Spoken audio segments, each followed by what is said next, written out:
Well, this is, again, both an expression of the paradox we've been discussing and of other issues.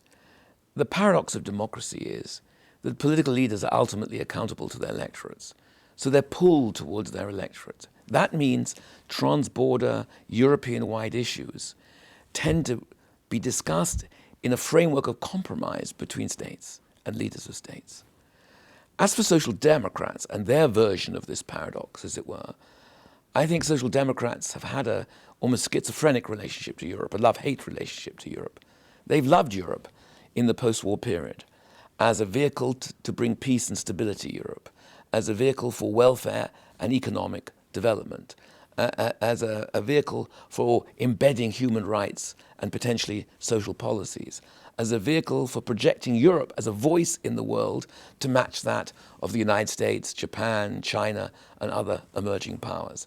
And they've seen in Europe the possibility of an EU, an environmental Europe, and a social Europe, and a much more robust social set of mechanisms and institutions for democracy and for the alleviating of European poverty, unemployment, and so on.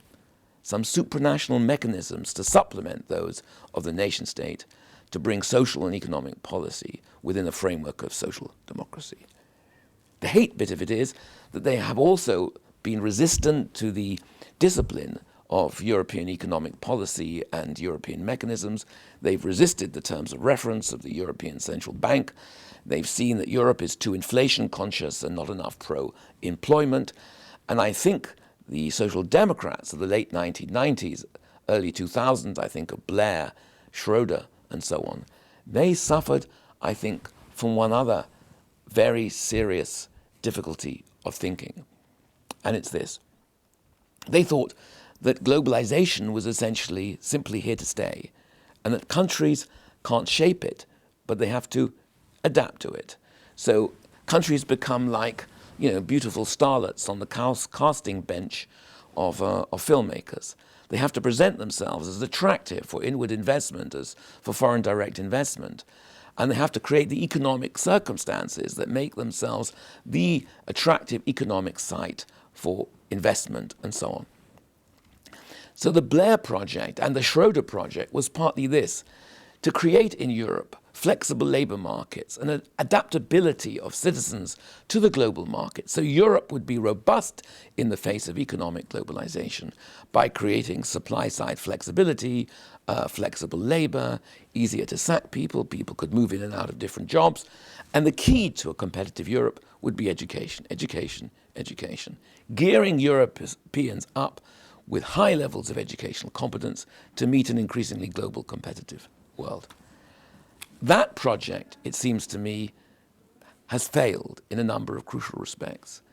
It fails to see how globalization needs to be shaped as such by robust supranational institutions. It fails to see that some of the failures of the market will not be resolved by markets, but need to be resolved by politics, inequality, externalities, the very conditions of economic well-being, public goods of various kinds, environmental sustainability. All these matters are political matters to be resolved and debated.